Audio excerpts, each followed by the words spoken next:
우리가 인생을 살아가면 살아갈수록 우리 인생에 참 많은 한계가 있다는 것을 우리가 절감을 하게 되죠. 인생 각자의 수명이 정해져 있습니다. 또 우리 인생의 체력도 정해져 있지요. 우리가 쓸 수 있는 시간과 능력은 한정적입니다.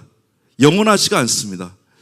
그러므로 우리 인생이 언제 마무리될지 우리는 알 수가 없습니다. 그래서 우리는 늘 깨어서 긴장감을 갖고 살아야 되는 것이죠. 그러나 우리에게 주어진 시간 안에서 쓸 수 있는 힘은 우리가 조절을 할 수가 있습니다. 우리에게 주어진 시간 안에서 정해진 힘을 우리가 어떻게 사용할 것이냐가 우리 인생의 과제 중에 한 가지인 것입니다. 우리의 인생을 하나님 앞에서 크게 두 가지로 살펴볼 수 있습니다. 우리는 낭비되는 시간과 힘을 최대한 막아야 됩니다. 쓸데없이 방출되는 힘, 쓸데없이 낭비되는 시간들을 잘 막고 조절을 해야 되는 것이죠. 인생의 힘을 쏟아 부어야 될 곳에 쏟아 부어야지 쓸데없는 곳에 쏟아 부어서는 안 됩니다. 낭비되는 것을 최대한 막아야 되는 것이죠. 그리고 우리가 어디에 집중해야 될 것인지, 어디에 무엇을 선택해야 될 것인지, 이 선택과 집중 너무나 중요한 것입니다. 본문에서는 크게 두 가지를 지적하고 있습니다. 하나는 생수의 근원 되시는 하나님을 버린 것에 대한 이야기가 기록되어 있습니다. 그리고 스스로 웅덩이를 판 것에 대한 내용도 함께 기록되어 있습니다.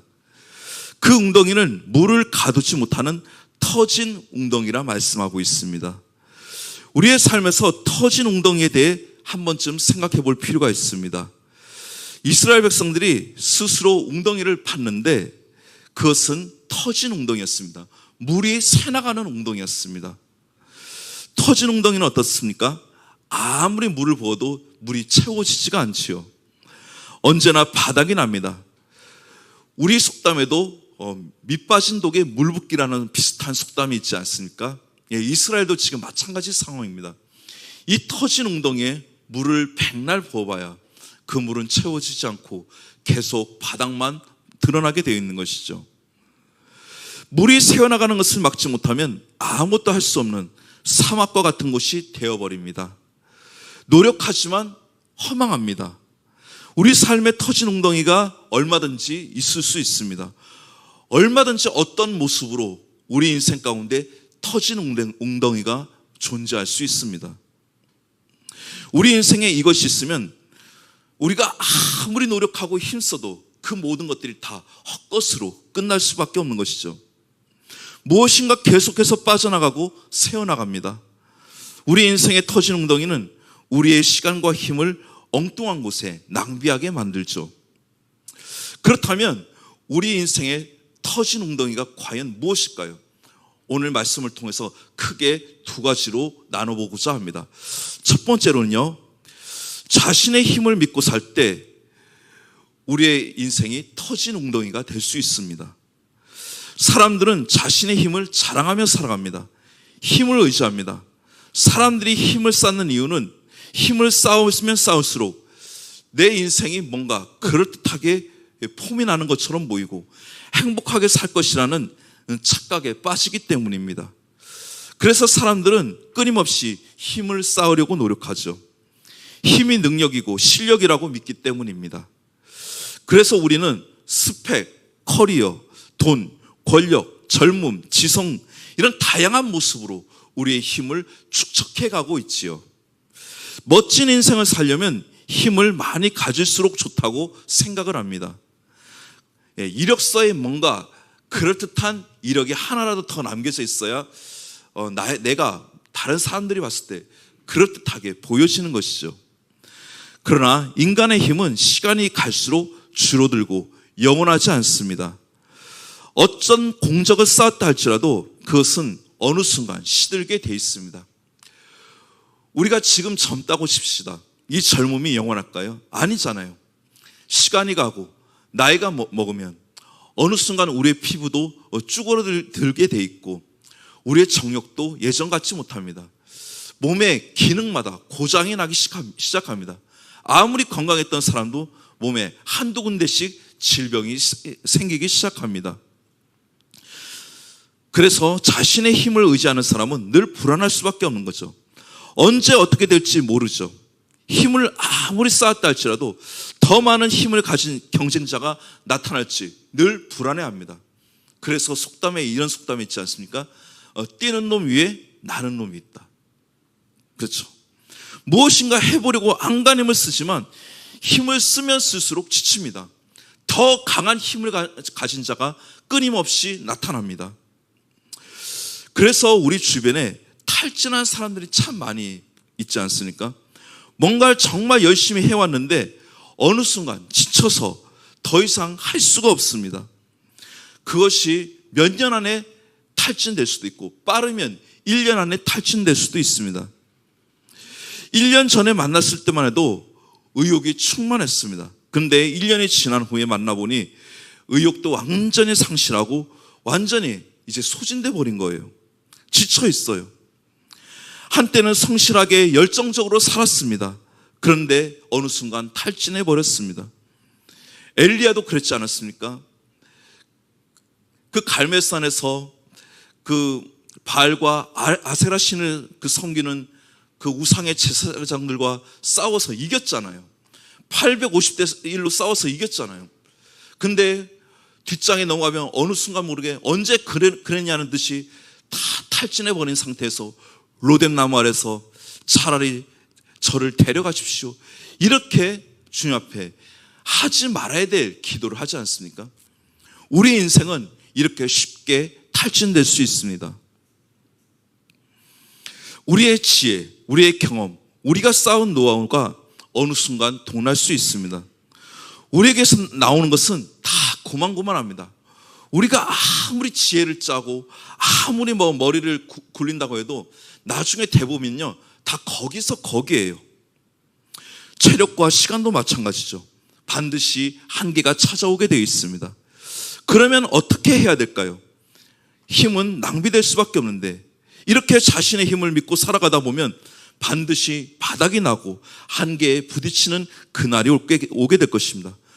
그러므로 우리는 가장 먼저 우리의 한계를 먼저 깨달아야 됩니다. 나에게서 나오는 것만으로는 안 된다는 이 철저한 깨달음이 필요한 것이죠. 우리의 한계를 빨리 깨닫고 인정하고 하나님의 능력을 의지할 때 그것이 다시 한 번 더 우리의 한계가 부딪힐 때 이런 문제에 대해서 예방할 수 있는 그 예방 주사를 맞을 수 있는 것입니다. 그리고 빨리 하나님의 능력을 의지하는 것이 가장 빠른 해결책입니다. 출애굽기 14장 14절 말씀을 우리 다 함께 읽겠습니다. 함께 읽겠습니다. 시작. 여호와께서 너를 위하여 싸우시니 너희는 가만히 있을지니라. 아멘. 우리 시편 46편 10절 말씀도 함께 읽겠습니다. 시작. 이르시기를 너희는 가만히 있어 내가 하나님됨을 알지어다. 내가 뭇 나라 중에서 높임을 받으리라. 내가 세계 중에서 높임을 받으리라 하시도다. 아멘. 즉 너희가 할 수 없다라는 것을 빨리 인정하라는 거예요. 가만히 있으라는 거예요. 이 가만히 있으라는 건요 아무것도 하지 말고 손 놓고 있으라 이런 뜻이 절대 아닙니다. 하나님께 맡기라는 것이죠. 너희가 할 수 없으니 나에게 맡겨라. 내가 도와줄 것이다. 이런 뜻입니다. 내 힘과 능력, 내 재능과 재주, 내 자랑으로, 내 능력으로, 내 어떤 스펙으로 할 생각하지 말고 나에게 모든 것을 맡겨봐라. 이런 뜻인 것입니다. 자신의 한계를 철저히 깨닫고 인간의 무능함을 인정하고 하나님이 하나님 되심을 먼저 우리가 경험해야 되는 것입니다. 그런데 이것은 결코 쉽지 않습니다. 왜일까요? 우리는 우리 자신의 힘으로 무엇인가 하는데 익숙해져 있어요. 맡기는 데 익숙해져 있지 않습니다.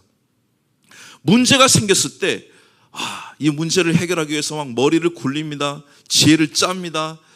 어떤 사람을 찾아갈까? 어떤 사람에게 도움을 구할까? 어떻게 이 재정을 돌려막기를 할까? 이런 데는 익숙하지만 이 문제를 하나님 앞에 철저하게 내려놓고 기도하는 모습은 익숙하지가 않다는 것이죠. 우리의 힘을 내려놓는 순간 왠지 죽을 것만 같은 그런 그 강박증이 우리 안에 잠재되어 있는 것이죠. 그러나 우리는 이것을 과감히 우리의 상식을 내려놓고 주님께 철저히 맡기는 훈련의 자리로 나아가야 되는 것입니다. 완전히 밑바닥을 치며 이제 끝이구나 라고 생각하며 자신의 힘을 의지하지 않고 모든 것을 내려놓는 순간 하나님께서 대신 일하시는 것을 우리는 경험하게 될 것입니다. 하나님이 놀라운 일을 행하시는 것을 우리는 경험하게 될 것입니다. 내 힘으로 하려고 하고 내가 가진 것을 의지하려고 하는 마음을 완전히 내려놓을 때 그제서야 하나님의 손, 하나님의 얼굴을 우리가 경험할 수 있는 것입니다. 하나님의 능력이 무엇인가 경험하지 못했기 때문에 우리는 날마다 이 문제가 다시 누구를 만날까? 이걸 어떻게 또 돌려막기를 하지? 이걸 어떻게 또 법적으로 처리하지? 여기에만 익숙해져 있는 것이죠. 그러다 보면 어느 순간 힘은 계속 빠지고 탈진하게 되고 지치고 상하고 시험 들게 됩니다. 터진 웅덩이의 삶을 움켜쥐지 않고 하나님의 권능을 의지하는 은혜가 우리 모두에게 있기를 주님의 이름으로 축복합니다. 두 번째로, 우상을 섬길 때 우리의 인생이 터진 웅덩이와 같이 됩니다. 오늘 본문 말씀을 보면 하나님은 이스라엘 백성들의 우상 숭배 문제를 꾸짖고 있습니다. 우리 본문 11절 말씀을 다 함께 읽겠습니다. 시작. 어느 나라가 그들의 신들을 신 아닌 것과 바꾼 일이 있느냐?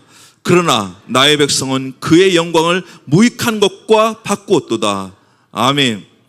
하나님은 이 우상 숭배가 얼마나 심각한 죄인지를 확실하게 지적하고 계십니다. 그리고 하나님께서는 내 백성이 두 가지 악을 행하였나니 곧 생수의 근원이 되는 나를 버린 것과 스스로 웅덩이를 판 것인데 그것은 그 물을 가두지 못할 터진 웅덩이들이라고 분명하게 말씀하고 계시죠. 우상은 우리의 힘과 시간을 빼앗아갑니다. 내 자신의 힘으로 살아가려는 인생도 끊임없이 탈진하게 만들지만 우리가 섬기지 말아야 될 우상에게 나의 모든 것을 올인할 때 우리의 시간과 우리의 인생과 우리의 힘이 다 빼앗기게 되는 것이죠. 우상이 우리의 인생의 모든 것을 빨아당길 수 있는 흡입력은 매우 무섭습니다. 마치 블랙홀이 모든 것을 끌어당기듯이 그 우상이 우리의 인생을 끌어당기는 그 힘은 너무나도 엄청난 것이죠. 예를 들어 성공이라는 우상을 한번 따라가 보십시오. 정신을 차릴 수 없습니다. 모든 것을 거기에 올인하게 됩니다. 거기에 모든 것을 다 걸어버립니다. 쉬고 싶어도 쉬지 못하고 계속해서 달려가게 만듭니다. 돈이라는 우상을 붙들고 한번 살아보십시오. 많은 돈을 얻기 위하여 수단과 방법을 가리지 않습니다. 자신의 행동을 돈과 연관을 짓게 되죠. 권력이 우상이 되면 권력을 얻을 수 있는 일은 무엇이든지 다 하게 됩니다. 자기의 몸도 내어놓습니다. 불 속에라도 들어갑니다. 우상은 이렇게 모든 것을 다 요구하게 되어 있습니다. 모든 것을 바치라고 우리에게 윽박을 지르게 되어 있습니다. 가만히 있을 수 없게 만듭니다. 우상은 우리의 모든 에너지를 빼앗아갑니다. 우리의 시간, 우리의 물질, 우리의 젊음, 우리의 에너지를 모두 다 빼앗아갑니다. 우상 숭배가 위험한 것은 우리들이 허망하게 그 우상을 우리가 붙들고 있기 때문에 우리의 인생은 뭔가 우상을 향해서 모든 것을 걸 때 이제는 잘 될 거야. 저것이 나에게 성공을 가져다 줄 거야. 저것이 나에게 높은 지위를 가져다 줄 거야. 저것이 나에게 새 힘을 줄 거야. 모든 것을 걸지만 그것은 결국 쓸데없는 것에 에너지를 쓰게 만들고 쓸데없는 곳에 내 시간을 허비하게 만드는 결과를 초래하는 것이죠. 우리 안에 있는 욕망, 갈망, 소원을 잘 점검해서 우리 내면에 있는 잠재되어 있는 우상 숭배를 제거해야 됩니다. 우리가 기도하고 있는 부분들도 한번 점검을 해봐야 됩니다. 사랑하는 여러분, 여러분들은 무엇을 위해 기도하고 있습니까? 혹시 여러분들이 간구하는 것이 하나님이 원하시는 그런 간구가 아닌 내 안에 있는 우상의 요소를 간구하고 있지는 않습니까? 그렇다면 그 기도는 하나님 앞에 쓸데없는 기도가 되어버리고 말아요. 우리의 욕망으로 가는 거 하는 것은 하나님께서는 결코 응답하지 않으신다고 말씀하셨습니다. 그러므로 사랑하는 여러분, 우리의 기도 가운데도 우리의 욕망이 들어가 있다면 그 욕망을 철저하게 내려놓고 하나님이 기뻐하시는 그 간구로 주님 앞에 나아가는 우리 모두가 될 수 있길 주님의 이름으로 축복합니다. 그래서 인생은 갈수록 비참해지고 사막과 같이 되어 나중에는 아무것도 남지 않게 됩니다. 우리 내면의 우상은 우리 인생의 모든 것을 빨아당기는 강력한 힘을 갖고 있습니다. 그것을 제거하기 전에는 우리의 삶은 터진 웅덩이처럼 되어버립니다. 아무리 쏟아부어도 아무리 채워넣어도 채워지지가 않습니다. 다 빠져나갑니다. 인생을 제대로 살아갈 수가 없습니다. 그만큼 많은 것을 쏟아부었는데, 그만큼 많은 것을 투자했는데 우리에게 남는 것이 아무것도 없어요. 어느 순간 우리의 인생은 무너져 내리고 바닥을 치게 됩니다. 사람들이 왜 우상에 빠집니까? 하나님 한 분만으로 만족하지 못하기 때문이에요. 우리 오늘날의 교회 안에는 영적 외도자들이 굉장히 많습니다. 하나님을 섬기면서 하나님도 좋지만 나에게 돈도 필요해요. 하나님도 좋지만 나에게 권력도 필요해요. 하나님도 좋지만 나에게 성공도 필요해요. 하나님 한 분만으로 만족하지 못해요. 하나님 왜 이것도 있어야 되고 저것도 있어야 되고, 이런 나의 욕심 때문에 우리가 끊임없이 우상에 나의 모든 것을 걸게 되어 있는 것입니다. 그렇게 우상의 모든 것을 걸다 보면 결국 우리의 영혼이 사막과 같이 되어버리는 것이죠. 그러므로 우상 숭배는 결코 간단한 문제가 아닙니다. 우리의 인생을 사막과 같이 황폐하게 만드는 아주 무서운 힘을 갖고 있습니다. 우리의 인생이 마른 웅덩이와 같이 되면 우리는 목말라 죽게 되어 있습니다. 우리가 인생을 살아가면서 여러 가지 또 어떤 생업을 감당하면서 기도하는 시간이 더 많습니까? 회의하는 시간이 더 많습니까? 사실 어떻게 보면은 기도하는 시간보다 회의하는 시간이 더 많지 않습니까? 왜일까요? 자꾸만 우리의 힘으로 무엇인가 하려고 하기 때문입니다. 기도하는 시간보다 고민하는 시간이 더 많은 사람은 자기의 힘으로 무엇인가 하려고 하는 사람입니다. 하나님보다 인간의 힘을 더 의지하는 사람입니다. 생수의 근원을 찾아야 됩니다. 다시 한번 더 그 올바른 생수의 근원을 찾음으로 말미암아 더 이상 우리의 인생이 터진 웅덩이 같은 삶이 아닌 풍성이 흘러넘치는 삶으로 회복되는 우리 모두가 될 수 있길 주님의 이름으로 축복합니다. 그렇다면 진정한 생수의 근원은 무엇일까요? 이 생수의 근원은 터진 웅덩이와 매우 대조적입니다. 터진 웅덩이는 말라버렸습니다. 그러나 생수의 근원은 계속 흘러넘칩니다. 아무리 퍼도 마르지가 않습니다. 우리에게 완전한 만족, 완전한 기쁨, 완전한 은혜를 주십니다. 세상에 아무리 좋은 것이라도 세상은 우리에게 주는 것들이 한계가 있어요. 세상은 결코 영원하지가 않아요. 세상에 주는 행복 잠깐 반짝입니다. 세상에 주는 기쁨 굉장히 일시적입니다. 어느 순간 끝나고 우리의 마음을 더 허탈하게 만드는 것이 세상이 주는 것들입니다. 진짜 배기는요, 우리 인생 끝에 끝까지 남는 것이, 그것이 진짜예요. 무엇이 진짜일까요? 돈이요, 우리가 죽을 때 절대 싸들고 갈 수 없습니다.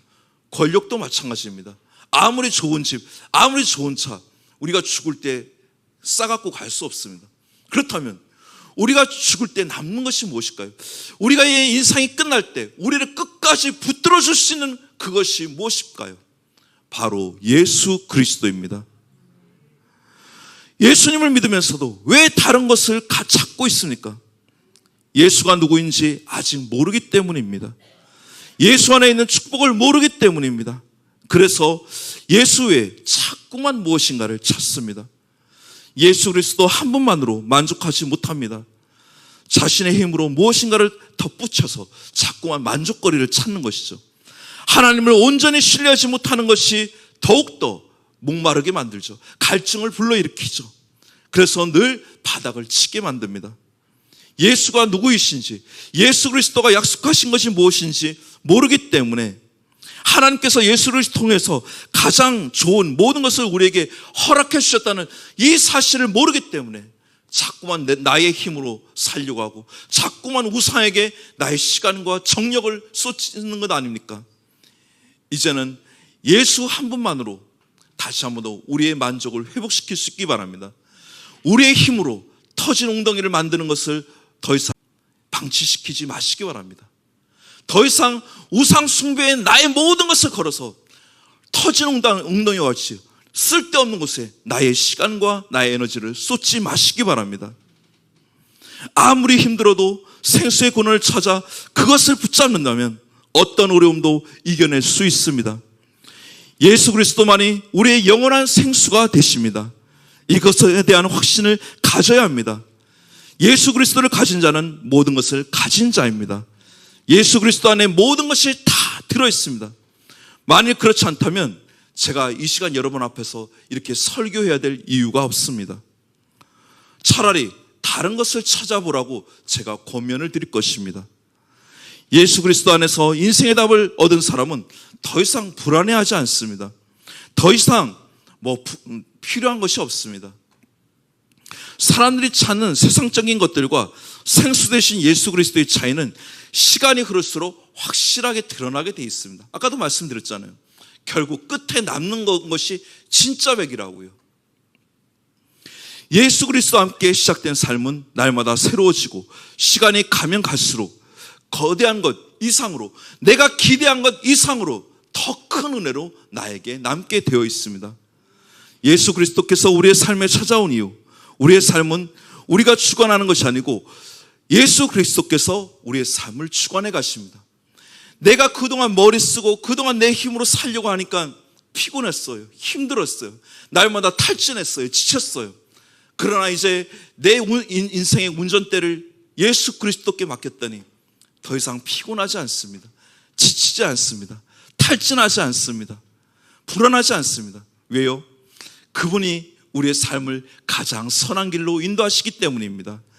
그렇기 때문에 우리가 고난을 당해도 그 고난의 차원이 달라요. 그 고난의 색깔이 달라요. 예수 그리스도 안에 있으면은 그 고난의 색깔이 달라집니다. 우리가 이 그리스도 없이 고난을 당하면 그 고난은 그냥 고난일 뿐입니다. 그냥 괴로움은 그냥 한낱 괴로움 뿐이에요. 그러나 우리가 예수 안에서 고난을 당하면 그 고난을 해석할 수 있는 힘이 생깁니다. 고난이 해석이 됩니다. 고난의 차원이 달라질 수밖에 없는 것이죠. 수가성 사마리아 여인이 자신의 내면의 목마름을 해결하기 위해 수많은 남자들을 만났지만 그 목마름이 여전히 해결되지 않았습니다. 그런 여인의 상태를 잘 아시는 예수님께서 우물가에 이 여인을 만나 주십니다. 우리 요한복음 4장 13절에서 14절 말씀을 함께 읽겠습니다. 시작. 예수께서 대답하여 이르시되 이 물을 마시는 자마다 다시 목마르려니와 내가 주는 물을 마시는 자는 영원히 목마르지 아니하리니 내가 주는 물은 그 속에서 영생하도록 솟아나는 샘물이 되리라. 아멘. 자신의 내면을 해결할 수 있는 진짜 생수 되신 예수 그리스도를 만난 이 여인은 너무나 기쁜 나머지 이 생명의 생수를 나 혼자 마실 수 없다. 다른 사람들도 같이 마셔야지. 그러면서 온 동네방네를 뛰어다니면서 예수를 소개하지 않습니까? 그러므로 생수의 근원 대신 예수만 붙잡는 삶을 살아간다면 우리의 삶은 지금보다 훨씬 더 좋아지게 되어 있습니다. 좋은 집을 사고 좋은 차를 끌고 다니는 이런 게 좋아지는 게 아니라 우리 내면, 우리 영적으로 더 좋아질 수밖에 없다는 거예요. 단순히 외적으로 부유해지는 이것이 진정한 부유일까요? 아니에요. 우리 내면이 부유해지는 게 진정한 부유함인 것입니다. 그러므로 이 생수의 근원 대신 예수만 확실히 붙잡는다면 우리의 삶이 더 이상 터진 웅덩이 같은 삶이 아닌 흘러넘치는 그런 삶을 살게 될 줄 믿습니다. 가나 혼인집 입에서 예수 그리스도로 말미암아 물이 포도주가 됨으로 인해서 이전보다 더 맛있는 포도주가 공급이 되었죠. 인간이 만든 포도주는 어느새 바닥이 나고 말았습니다. 그러나 예수 그리스도께서 만드신 그 포도주는 새 포도주가 되어 이전의 포도주보다 그들의 입맛과 그들의 마음을 더 흡족하게 만들었습니다. 사랑하는 여러분, 인간이 만든 포도주가 아닌 예수께서 만드신 그 포도주로 진정한 기쁨을 누리시길 원하시나요? 그렇다면 생수 대신 그 예수 그리스도를 붙잡는 우리 모두가 될 수 있길 주님의 이름으로 축복합니다. 우리는 세상에 살다 보면 종종 착각을 합니다.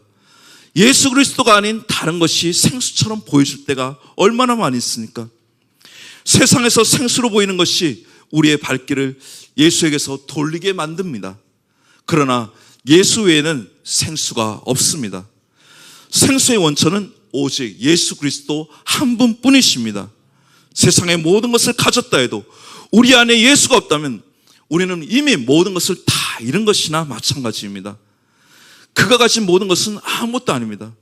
예수가 없는데 무슨 의미가 있겠습니까? 예수가 없는데 돈이 무슨 의미가 있습니까? 예수가 없는데 권력이 무슨 소용이 있습니까? 예수가 없는데 건강이 무슨 필요가 있습니까?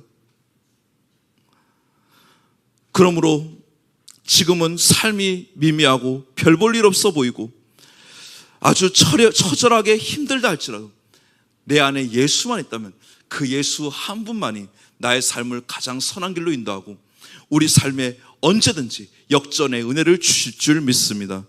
예수가 없으면 우리는 아무것도 아닙니다. 우리 한번 가슴에 손을 얹고 따라 해볼까요? 나에게 예수가 없으면 나는 시체와 같다. 여러분들 그렇습니까? 그렇지 않습니까? 우리가 똑똑한들, 많은 것을 가졌던들 진정 예수가 없다면 그 모든 것이 다 무슨 소용이 있겠습니까? 예수 그리스도 안에서 주어지는 만족만이 진정한 만족이요 그것이 충분한 기쁨이 되는 것입니다. 우리는 무엇을 찾고 계십니까? 예수 그리스도 안에서 참된 평안을 누릴 수 있기를 주님의 이름으로 축복합니다. 나의 미래가 불안하여 두려워하고 있었다면 이제 나의 미래는 나의 손에 있는 것이 아니라 예수 그리스도 안에 있다는 사실을 믿고 선포하며 세상 가운데 나아가시길 바랍니다. 자신의 미래를 하나님께 맡기고 하나님의 손을 의지하고 하나님만을 바라보는 은혜가 있기를 바랍니다. 지금 그리스도를 마음에 모시고 있다면 이미 우리는 모든 것을 다 가진 거예요. 우리가 상상할 수 없는 것이 예수 그리스도 안에 다 들어있습니다. 예수 그리스도 안에서 모든 것이 다 흘러 넘쳐 나옵니다. 그러므로 우리는 예수 그리스도 한 분만으로 충분합니다. 우리가 금요 기도회 때마다 부르는 찬양 중에 이런 찬양이 있잖아요. 난 예수로 충만하네. 예. 정말 여러분들 찬양으로만 그렇게 끝나는 것이 아니라 진정 우리 삶이 예수님 한 분만으로 충만할 수 있기를 주님의 이름으로 축복합니다. 예수 그리스도를 마음에 모신 사람이라면 그것으로 충분합니다. 생수 대신 그리스도 안에서 흘러넘치는 생수를 마음껏 받아 마시기를 바랍니다. 마시고 또 마셔도 그것은 무제한입니다. 절대 바닥이 나지 않습니다. 우리의 인생이 절대로 바닥을 치는 인생이 아니라 간신히 버티듯 그런 인생이 아니라 쓸데없는 것에 힘 빼지 말고 쓸데없는 것에 헛된 노력하지 말고 작은 것을 구하는 것이나 완전하고 가장 큰 것을 구하시기 바랍니다.